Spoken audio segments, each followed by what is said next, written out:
Welcome to All Things Fantastic and a Cup of Coffee. This is a podcast where we celebrate all things fantastic over a cup of coffee. Inspired by the idea of the historic Penn universities, just like the 17th century coffee houses, our podcast is a vibrant space for sharing knowledge, fun, and lively conversations. Here, every cup of coffee is an invitation to explore ideas, spark curiosity, and connect through stories and discoveries. Join us as we brew thoughtful discussions and bring the spirit of intellectual exchange alive, one cup at a time. Yeah. Yep, we did it. We did it. That was not bad.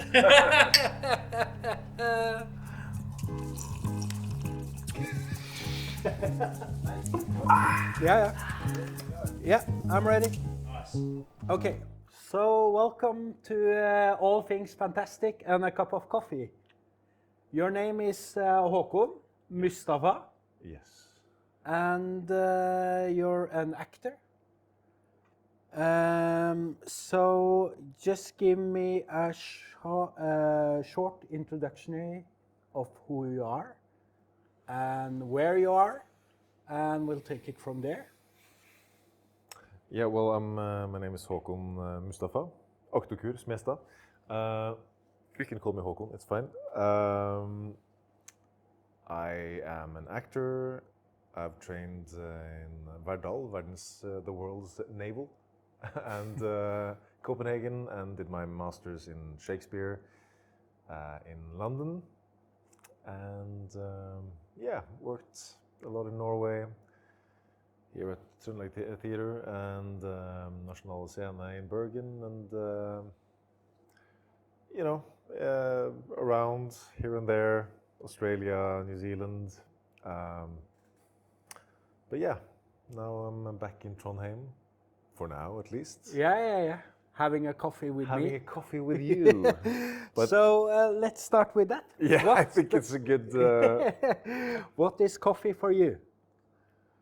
Well, I did actually work in a cafe right across the road from the theater before working there, because like that was when I was still in drama school and in theater school, and I was like preparing like this garlic panini thingies and wok and whatever, and serve the customers while looking out the window, and there's like the theater, but like this, that's the goal, not this, that's the goal, you know. Yeah. So and the cafe that I worked in, it's it doesn't exist anymore, Shokobuku. We had a very, like, it was an automated machine, so it was just like Yeah. push and play, press play, and then the coffee would spew out, and so it wasn't anything fancy, but I did enjoy, like, I tried to geek out a little bit about coffee when I was there. I mean, within the framework of that cafe, but I know that you're next level. Yeah, it's a bit different. Yeah. Like, because you. Well, what we do at Jacobsen and Svart, we mainly, we started as a roastery. So we are a coffee roastery. And when I started in 2012, it was quite different time than now. So you had you had cafes and chains in Trondheim, but you didn't really have like the next level stuff, which is mainly, we call it like, you have specialty coffee, which is what Drombedar and Jacobsen and Svart and a lot of people do, and then you have third wave coffee, which is kind of like more it's a way of working more about the product. You are dependent much more on your producer. You're dependent on good importers. You're dependent. Good friends that will remove the hair from your beard when. That's true. Thank you very much. so yeah, but so coffee is a big thing for me. But I always like to how did you get into coffee? Because that tells something about some do it just to stay awake, some do it just because they like it. Most people don't like coffee at first. Yeah. Not without sugar, at least. Yeah. I was there. Yeah. Yeah. I think I started drinking. This is. My mother has retold this to me several times. It was I had a guinea pig. She bought a guinea pig for me, and it turned out that it was pregnant when I got her, Busteline, and suddenly there were 2 guinea pigs. She had a son, Buster. Very original names, Buster and Busteline. And then I said, "Mom, I need something strong." And then made a coffee with milk and sugar. So yeah, that was my humble beginnings. Has coffee, your relationship with coffee changed the later years? Well, like now it's, Yeah. it's I think That happens in the 40s. I'm only 30-11. Yeah. No, it's well, ingen kunst uten kaffe. No art without coffee. It's it's when you're in a creative process, you have to have coffee. It's well, I do at least, and right now I'm kind of working on my own projects, writing applications to Kulturrådet here and there, the Arts Council, and I think it's gotten so bad that I'm starting the day with like 1 liter of coffee. Yeah. Just yeah, right. It's literally 1 liter. Yeah. Before, but it's also because it's the coffee. It also kind of fills this almost existential void. Yep. Because I think I may have some sort of kind of like a kind of addictive personality. Like I used to snooze. Yep. I've stopped snoozing, and now I'm also started like doing this intermittent fasting. So I don't really eat anything until like late. And so the coffee has become like this, just substance to fill the void, the existential. You need doing something, Yeah. I think it was Cabaret. Was that his name? Voltaire, one of the old philosophers from France. He had some recipes for coffee, and it was something like he made this really strong liquid, and he drank it on empty stomach, and he had like sort of a recipe how to make like your perfect work day with coffee on empty stomach, which was kind of it doesn't sound so healthy, huh? But I think later studies have shown that coffee is actually, it's not the worst thing. It's quite, you have other things that will do much more things with your body long term than Good, coffee. because that's how I start every day these days, on an empty stomach. 1 liter. Yeah. So yeah, but I kind of feel like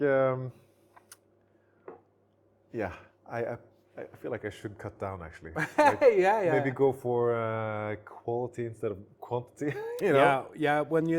What I do each morning is make myself 3 deciliters of coffee myself by hand, and then I have this process just being silent and drinking that cup of coffee, and then I do stuff. So, and that's more like, I think I drink 2-3 cups a day. When I'm working, of course, I drink much more because it's a part of my job to taste. But like it's kind of strange because a coffee can also, like, sometimes it's functional then it's something about the taste of it. And how do you like the taste of this coffee? Your coffee? Yeah, well, just be honest. I think it's shit, or I think it's good. Here we go. Yeah, Well, right now it's Find out some zesty, fruity. yeah, it's pretty. it is definitely fruity, and it's kind of cold. Yeah, it is. It's been, yeah, this is an hour ago, Yeah. so it's a bit old. And now we're being honest to the camera as well. Yeah. No cheating here. No, but it's We almost need to go to a break. Yeah, but yeah, it is definitely fruity. Like yeah, a lot less. Tastes less poisonous than mine. yes. But I did clean my coffee machine yesterday, Oh, that's so good. hopefully, like, yeah, I think it's just gotten a lot of clogged up Yeah, shit in it. You yeah, know, it's, yeah. it's just like it tastes like office Yeah. office coffee. Yeah, that's terrible. Yeah. Usually it's terrible. Yeah. So, Shakespeare, let's go in there. You talk about masters in Shakespeare. What has Shakespeare meant for you and your acting? Huh. Well, so first at Vardal, I guess that's when I first was introduced to Shakespeare. I didn't really understand him then. So you were in Verdal and studied Shakespeare? Just acting in Yeah, yeah, Vardal. okay. But then again, I was straight out of upper secondary school, like videregående, and to be honest, I didn't understand much about anything. Like, and acting, I mean, like, I think most days I just spent, you know, making a fool out of myself. But that's like, you know, I guess that's a part of the process of taking risks and, you know, learning, making mistakes. Yeah. But then when I studied in Copenhagen, I had a fantastic teacher, Thomas Magnussen. He trained in the UK, and he kind of like opened the door for me, and I completely fell in love with Shakespeare. Kind of like, you know, it was like suddenly my mouth had became like a fucking cannon, you know? Yeah. Word cannon, just like it was so potent, so powerful, the words, and you know, just it was just so rich, like the imagery, yeah, you just needed the words, and it just opened a new world for me, the power of the word, and that made me decide. Well, actually, I did fall in love with Shakespeare, but I also a girl as well who was living in London. So I had two reasons to go all in to move to London, because I thought, like, where better to learn to play Shakespeare than London, right? So, and there was this one master's program that was specialized in Shakespeare.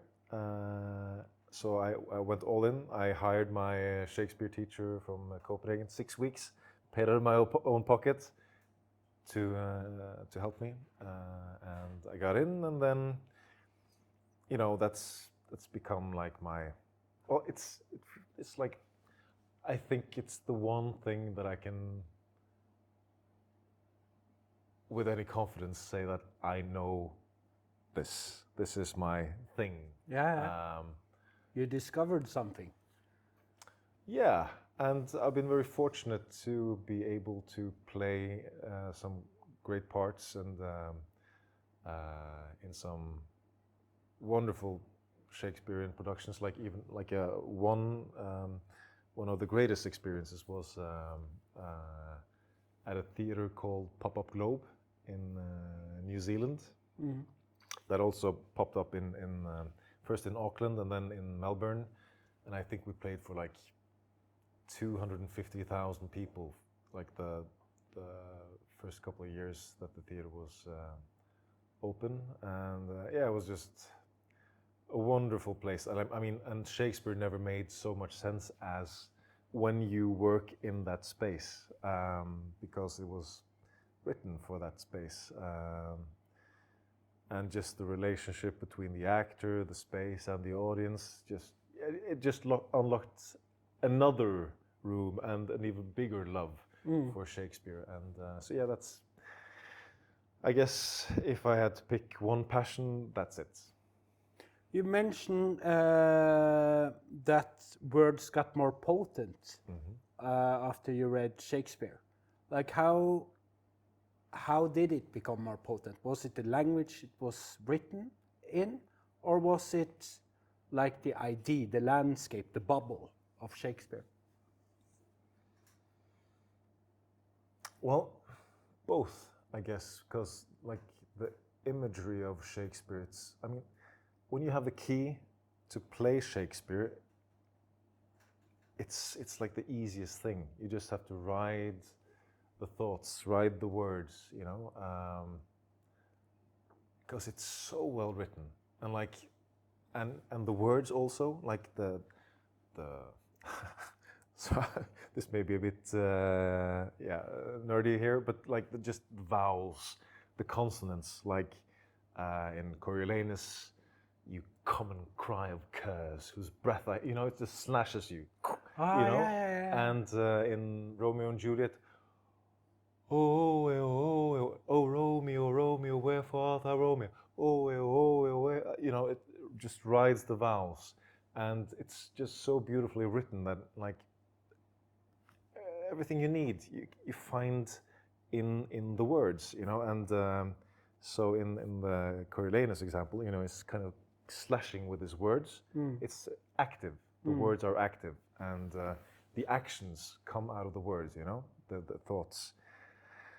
And so yeah, with the consonants, you kind of have you find the clarity, and through the vowels, you find the emotional content, and like in the combination there, with the very, very beautiful imagery of the poetry, it's just unique. And you know, that's one of the things that I love performing Shakespeare in English. Also, I have experienced enjoying it in Norwegian as well, but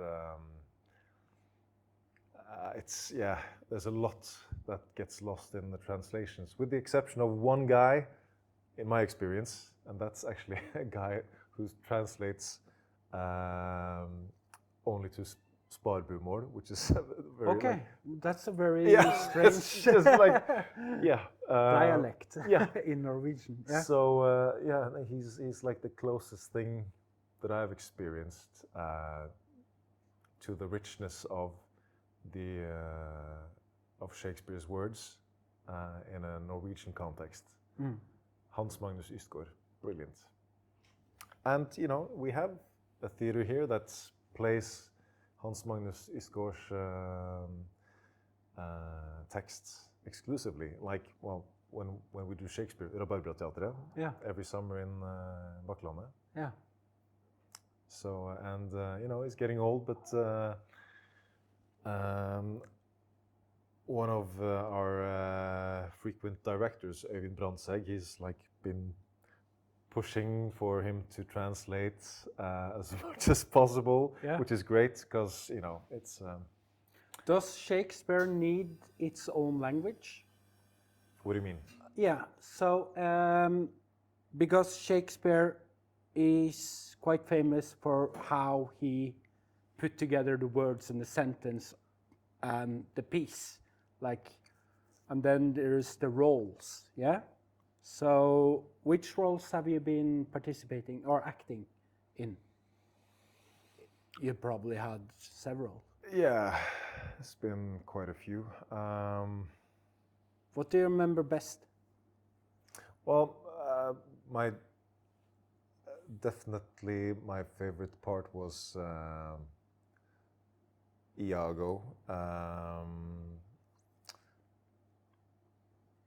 Arguably Shakespeare's greatest asshole. Yeah. Okay. You know, but I think yeah, I really enjoyed playing him. But you know, with the director Ben Naylor, we decided, you know, don't play evil because Yeah. it's, you know, so many people like, you know, Yeah. conspiring play. But no, I found it much more interesting, and it's also in the text. Like he is called honest Iago, honest Iago all the time, and there's got to be a reason for that, right? Like that's also the beauty of Shakespeare. He writes the stage directions in the text. Yeah. You can't find many stage directions. No. Um, Okay. Yeah, yeah. So there is sort of a manual that goes to that as well. So and there, you know, you need those keys to kind of understand how to kind of tap into that. But when you do have those keys, it's the most easy thing to play. Yeah. I mean, bad. I mean, bad place. That's the most difficult. Like it's like what is this? Then you gotta create so much yourself, right? You gotta fill out the blanks. But with Shakespeare's writing, it's you just gotta breathe it, you know, live it, and it's gonna take you home, you know. Yeah. Yeah. So yeah, it's I get it, like why it's been like the life of so many actors and scholars, and you know, people through the centuries. When do you think, like coming from an actor, like when do you think people act and not act?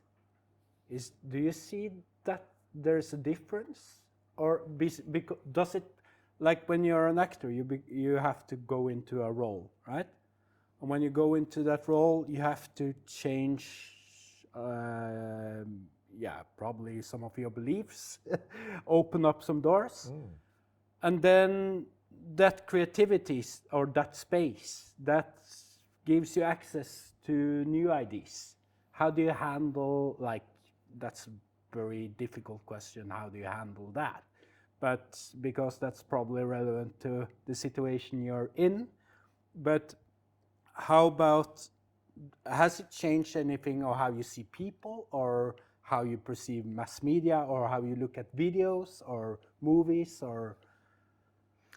Oh, it's a huge question. It's a huge question.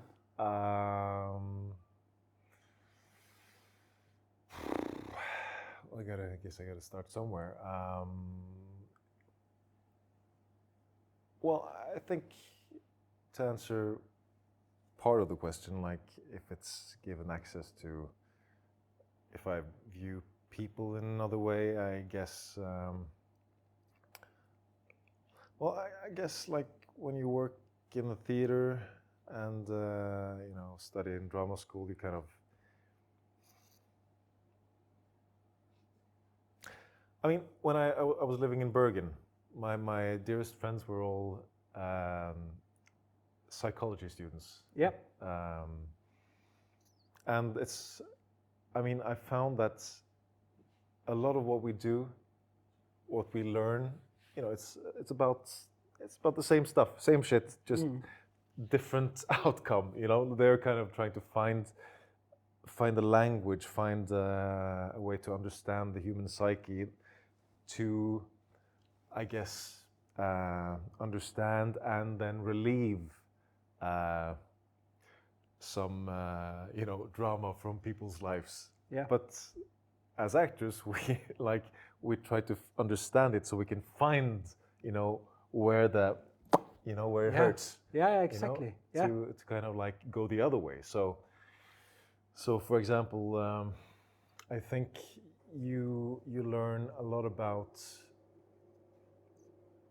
Well, I guess you have to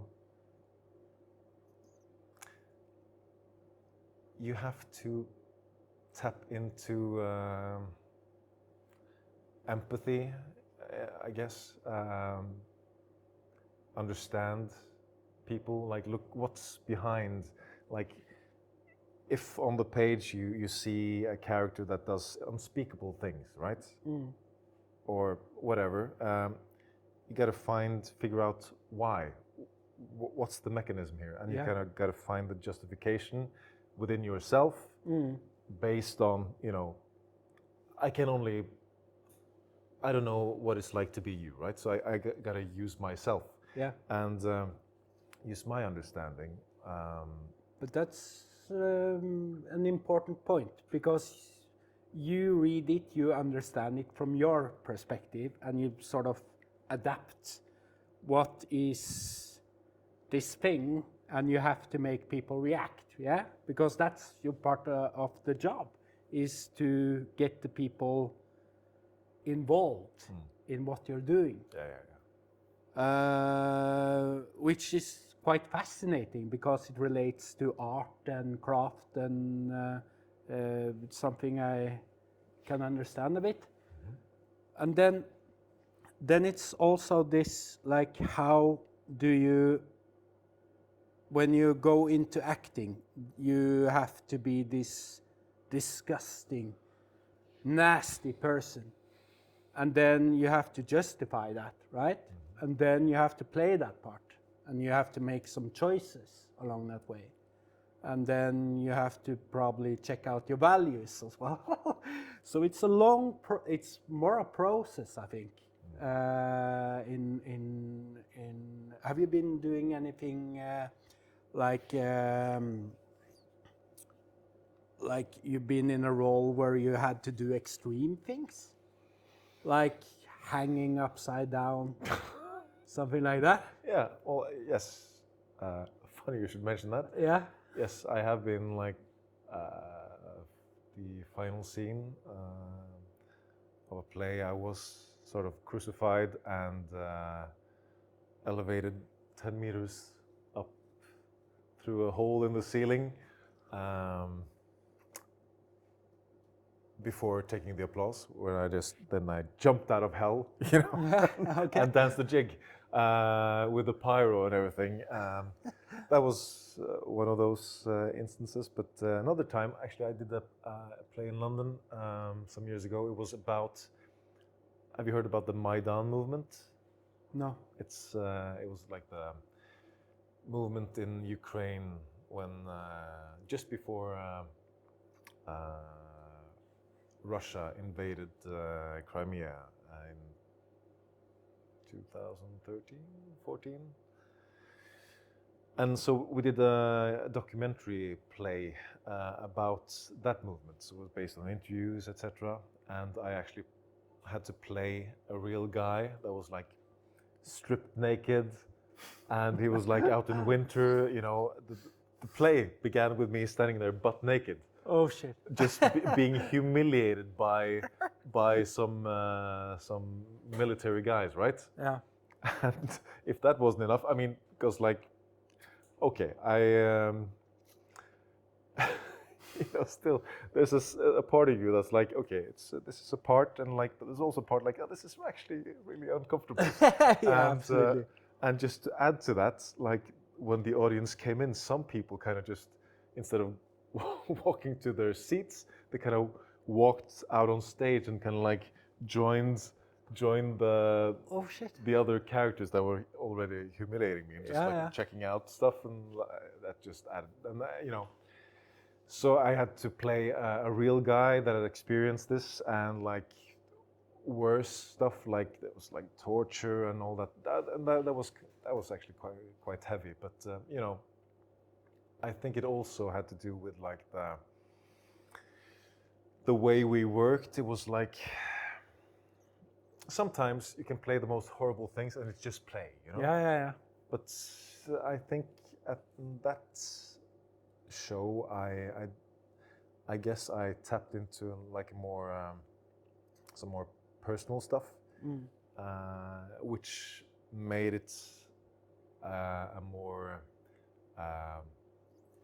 heavy heavy part to kind of, you can just, I can just drop it as easily. I did notice that it did affect me like psychologically after having done the show for a while. I mean, nothing too serious, but No. it took a while to kind of shake it off. Yeah. So yeah, that happens sometimes, but and But that's also like valuable lessons. yeah, absolutely. And you get a room where you're actually quite protected to play that off. That's a privilege that you have. It's it's beautiful to kind of to be able to go those places and just explore the different parts of the human. I mean, it's like I think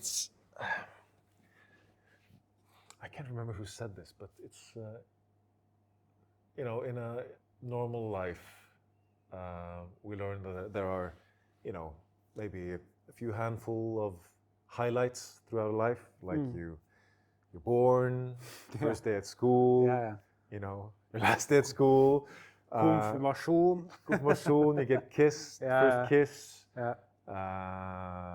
job, marriage, etc. Those kind of things, right? But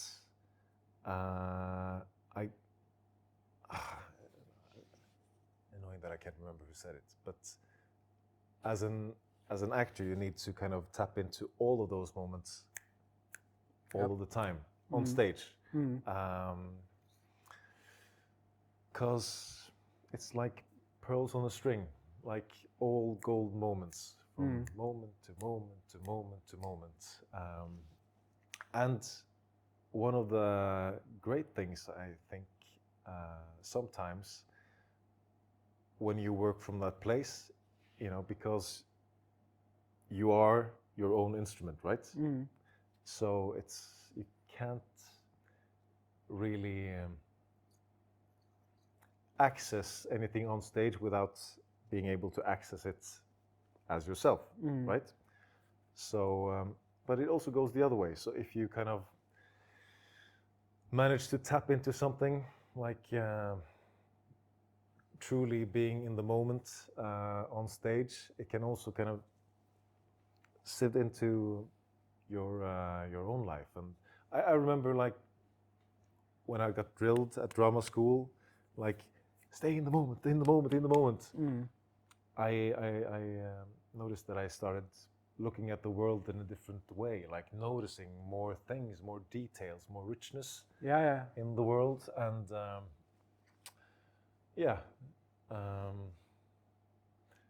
that's one of the positive side effects of that equation. Like sometimes it can like weigh you down, if you're playing a difficult part or like psychologically demanding part, but you also have the flip side, which I think it's beautiful. Yeah, absolutely. But like, I know you to be like a philosophical kind of guy, like, and I noticed you've been passionate about. I mean, you're passionate about coffee, but you also I noticed you're a runner as well. Yeah, I am. Yeah, I did run yesterday. What was that? It wasn't so long. It was 9.7 kilometers. It's like more than I've run my entire life. Yeah. Well, you run to the bus probably. Yeah. Yeah. Quite often actually. That's how I started. Okay. No, really. Because I'm asking because like you've kind of melded those things together. It seems. Yeah. Like the running and the. I got a book from my brother. I haven't read it yet, but Born to Run, where I think he speaks about like the runner's high and like almost like a philosophical aspect of running, which I have literally no idea about. Yeah. And I'm not sure if I ever will because I really don't enjoy running. So could you please just like tell me what's the thing? What's the thing? So Uh, where do I start? Well, I do have some advantages that probably not most people have. Because like when I was 18, I discovered myself I can't drive a car because I will probably drive too fast and run into an accident. So I was that clever, which I don't regret because I knew that I was very into like extreme sports, but it was not really something I seeked. It just sort of got handed to me. I got a skateboard, then I tried getting to my friend, and then later I started skating down to from Heimdal to downtown, which is like 10 kilometers downhill. So that's when I learned speed skating. So and then I had to use my body a lot, right? So when I was, and I always did that to come around, like to if I were going anywhere, I was always walking or biking or skating or doing rollerblades. And then when I was somewhere in my 30s, I discovered running by an accident. I also hated running. I didn't like it at all. Okay. Because I always run too fast. So when I learned to find a balance, you just need to go a bit faster. You don't need to go so long. You just start, and then you see what is happening to your body. And the first 5-10 minutes are going to be hell. But then your body adapts. And when it adapts, then suddenly you get access to a lot of cool stuff. Okay. Yeah. Okay. So you need Do to tell. Yeah. So if you run with music, you can sort of use that music to fuel your energy, right? So you push, and it's sort of like a push-pull. So for instance, that's where I learned to run intervals. Basically finding like, oh, this song is so amazing, like it aches up running to the sea or something like that. It's just, and I did that yesterday. I just put it on my headset and just ran a place I'd never been before. And I had to turn when I was in the middle of like a big acre. There was no houses, just a big acre. I didn't know really where I was. And I just started running home again. And it's very mental. It's very like you really work with your head, with your thoughts. And it's sort of, I think that's one aspect that is sort of a part of our psychology or a psyche, as Jung talks about, is that you have this internal monologue. Yeah. So when that internal monologue it's getting either pushed up in volume or down in volume. Yeah. So if you use your body more, then your head, you won't be able to process so much information. So you just think like, yes, yes, yes, yes, I'm gonna do it, I'm gonna do it, I'm gonna do it. So you think in short sentences because your body is working all hard. That's how you disconnect sort of the head and make it into very like physical thing when you're running hard.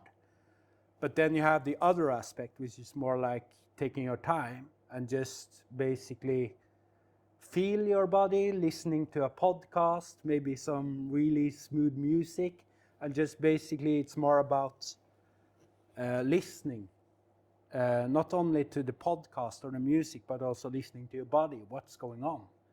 And because when you're moving your body, you're actually, I learned that from yoga, right? Because when you're doing something unusual, you're basically learning also your head to think differently.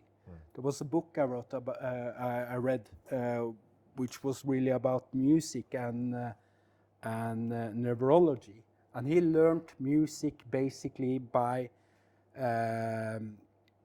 sort of like tapping into emotions and and sort of like thinking in colors and stuff like that, and he composed music by that. So you can access a lot of stuff with that internal monologue, I think. And that's basically what will, after a while, it becomes a part of you because you've been doing it so long, so you don't know how to do it without. Okay. Becomes habitual, kind of. Yeah, absolutely. Yeah. But I do a lot of weird stuff to keep myself. Okay. I'm not sure if I'm insane or if I'm sane. I don't know where the limit is anymore. So when you talk about those sort of like, you know, you have this aspect where you were sharing about, like when you go into the, you know, a personality that you don't want to be, you don't want to see, you don't want to be a part of it. I learned that from, in my earlier days, I studied child and youth care. I wanted to study psychology.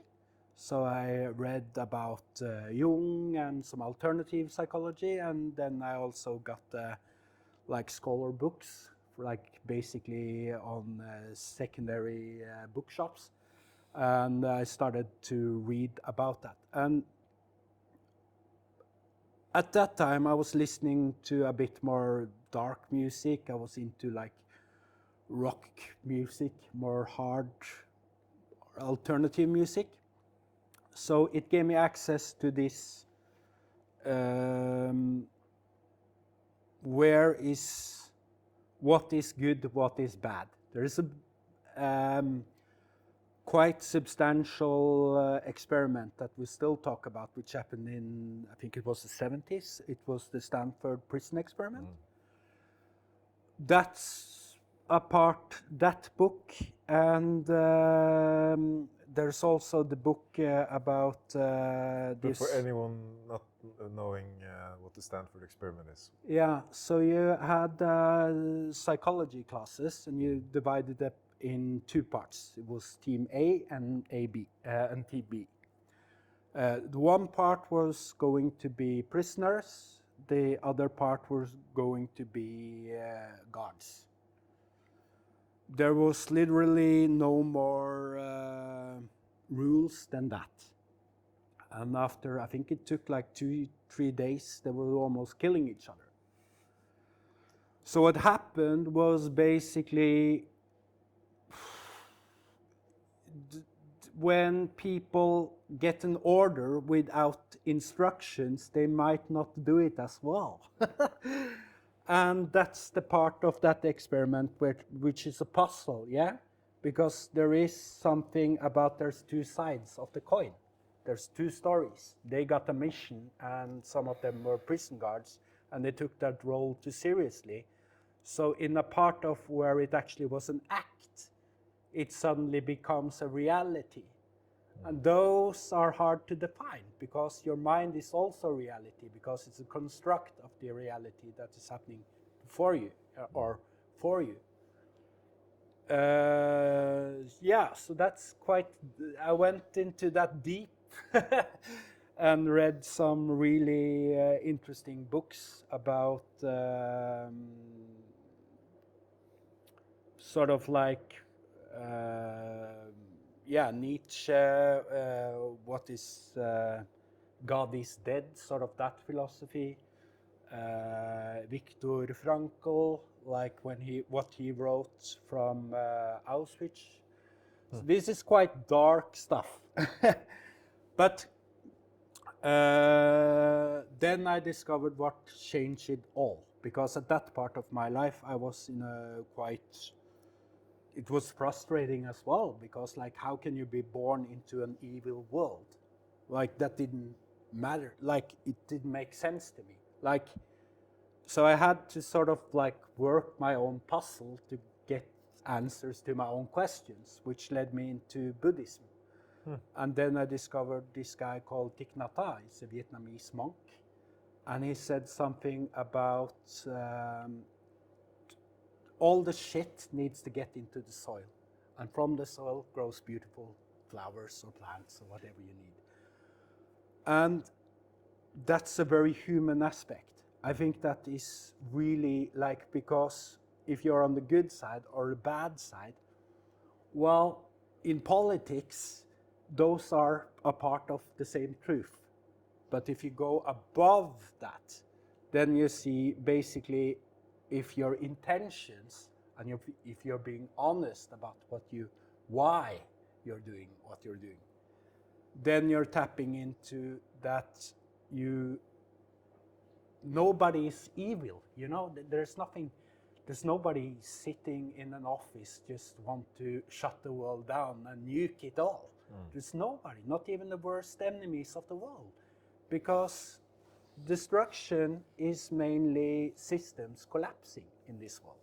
And it's established stuff that collapses. It's like we're in a time now where there's a lot of frustrations in the world. There's a lot of anger. There is a lot of like, how can this American president, Orange Man, have so much stuff in his artillery? But in the other way, like why, who is right and who is wrong? I think we all have to go back to ourselves and just start with ourselves and don't judge the world before you've taken your part.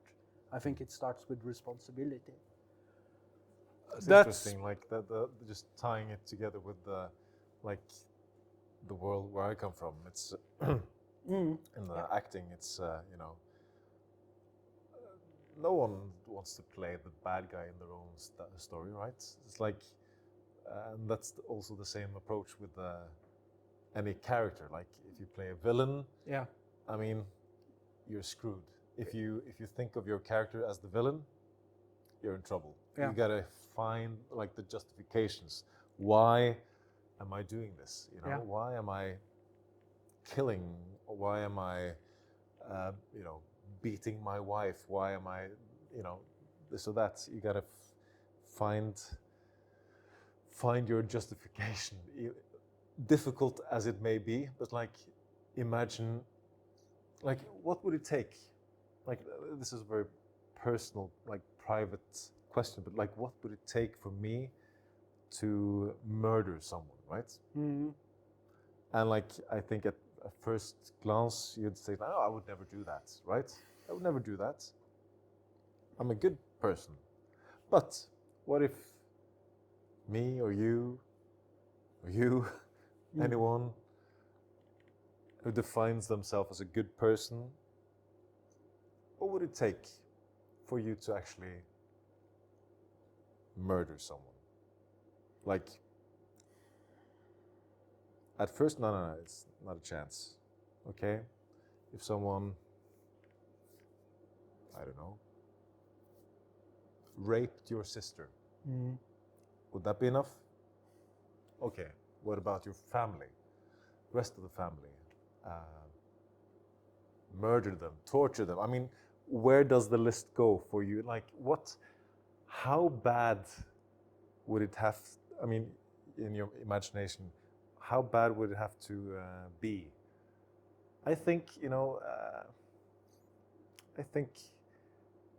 I've done this fantasy exercise many times before, just to kind of see how I can get there, right? But I think if you're being honest with yourself, and we talked slightly about this before the cameras were rolling, but like, I think if we're honest with ourselves, we all have the capacity to be a Gandhi or a Hitler, Yeah. Under the right or wrong. Those are the same right? things of the coin. Yeah. Like, it's two sides of the coin. And that's why I think, like, if somebody is attacking you and your family, you want to protect your kids, how far are you willing to go? Yeah. Well, anybody that is healthy don't think about murder and stuff like that. Yeah. So it's an illness. Or a profession. Well, exactly. Yeah. And it can be that as well. Yeah. But it's in this dark matter that I think we can find hope as well. I think in Buddhism, it's quite clever cleverly sort of answered, because they have this, you have this Lord of Shiva, the Lord of Destruction. Yeah. It's a necessity to make something new grow. And this is what I think is happening in the world today. We have so much shit that we need to clean up. So first the shit gets it up in the air, then people need to deal with it. And the best way to deal with it, people tend to think the right things. The best thing is not to do anything with it. But then there's a part of activity or apathy. So you need to do something. And what I think that is the question that a lot of us are puzzling with the world that we're confronted with today. Because I think we are confronted with the world.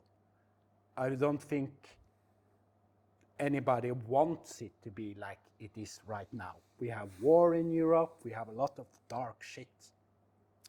But I see it as a positive thing, not what is going on, but there's an action that is going to lead to a better resolution, to better solutions. Because if you go back to the history, that has always happened. So you learn from history, you go back. I don't think we need to look much further. I think we have everything we need. It's right in front of us. Well, on that, you said Shiva, like the Lord of Hinduism, right? Yep. Yeah. The Lord of Destruction, but also like, you know, New beginnings. new beginnings. I was sitting on a bus from Oslo to Copenhagen some years ago, and by accident I was sitting next to this guy who's like a brain researcher. Yeah. Also very passionate about Hinduism. Yeah. And so he started asking me about free will. Yeah. Which is a concept that I've, you know. Do you think we have free will? Exactly. So that's the question he asked me. Yeah. And, you know, I I think it's, because like in my life, I've felt many times, like, how to describe it? A sense of destiny, you know, that there's some sort of direction. But at the same time, I'm like, of course, there's free will. I can make choices. Yeah. I do it every day, or you know, Yeah. so it seems to me. Yeah. But he was like, okay, so you believe in free will, okay. Yeah, they asked me some more questions, and I'm like, yeah, of course I believe in free will, because I can jump off the bus right now if I want to. Yeah. And he's like, but why don't you? Mm-hmm. No, because I gotta get to Copenhagen. And like, okay. So, you know, and I think he said, like, from a brain chemistry point of view, that free will is at best problematic.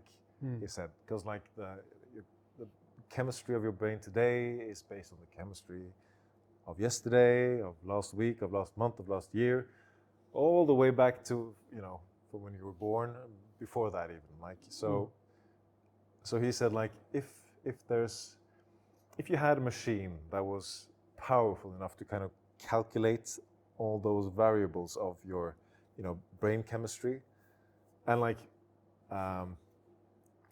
and also especially if you could like calculate external factors as well, brain chemistry of others, etc., then you would, with a very high probability, be able to like predict a person's life. Yeah. And he kind of tied it all together beautifully with a little bow and said, like, it's like the dance of Shiva, because the destroyer, like we're all doing the dance, we're all part of Shiva's dance, the destroyer, and the destiny, divine destiny or whatever. But yeah, it's Well, free will is difficult in many ways. Like what What is it to you? Yeah, firstly, what is free will? Like, yeah, because like will is basically you take your actions from a broader repertoire. So it means that your space is quite limited. So if I say to you, like, now I'm going to put up my hand and do like that, that's a message from my brain to my arm, which does immensely a lot of work to basically do this. This took me a lot of years to, it didn't take me so many years to learn because I did that when I was a kid. But like the repertoire is limited, yeah? Because I see it as like I put my hand into yours, and that's simplicity. And our mind loves simplicity. Imagine how much things you do unconsciously every day. That's 95% of what you do, if not 99. Then it's 1% of 0.001% where you're conscious.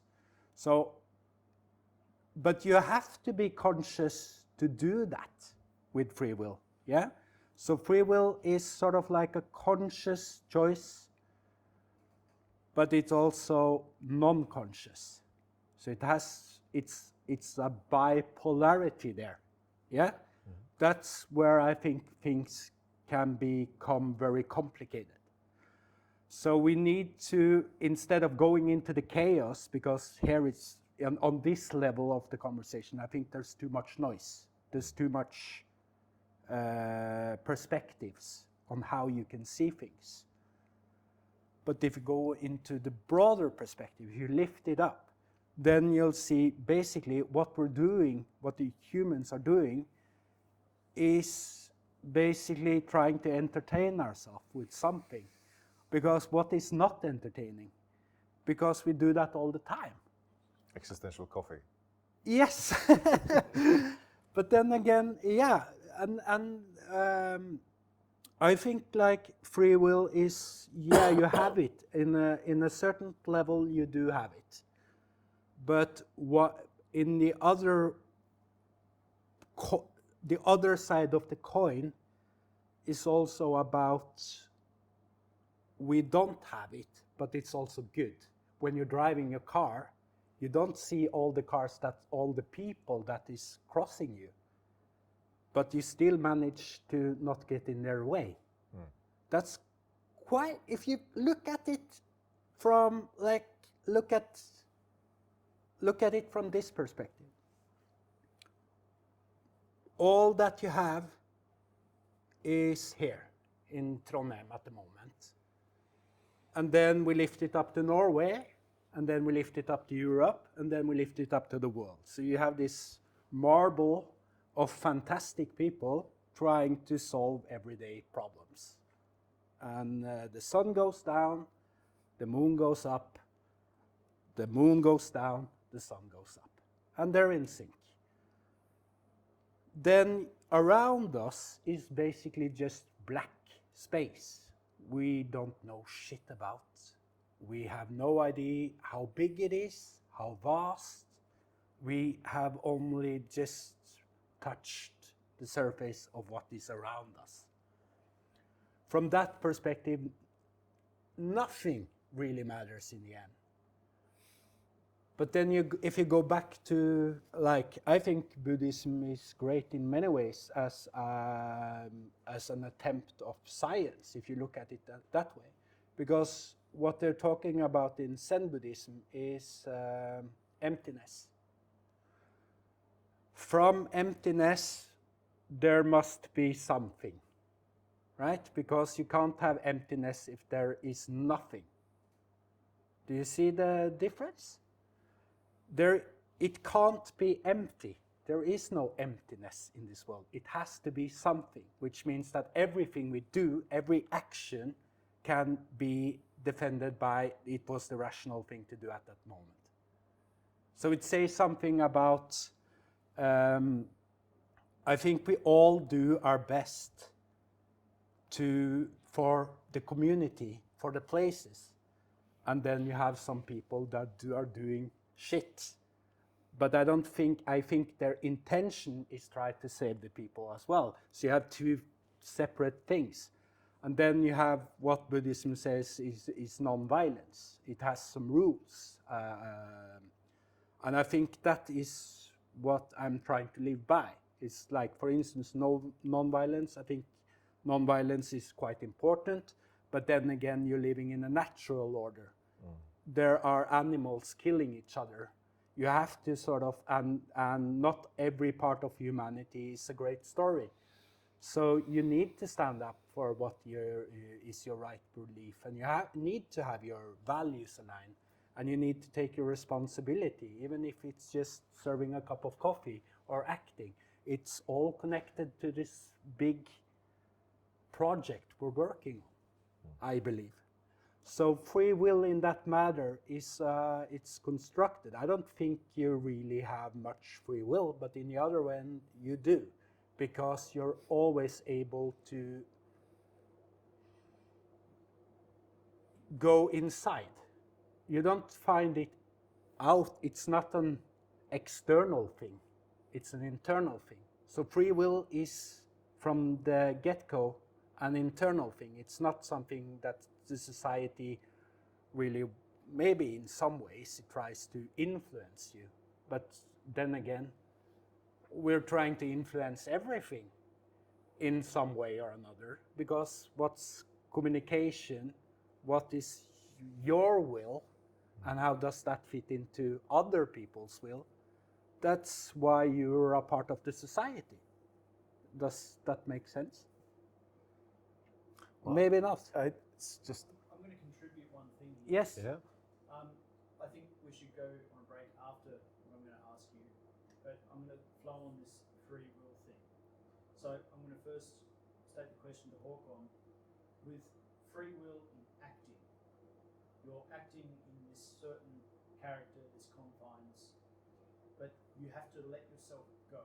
So you have to kind of understand how free will works, to kind of lose yourself, to then understand somebody else and kind of experience what they've experienced, even though you hadn't ever experienced what they've experienced in that role that you had.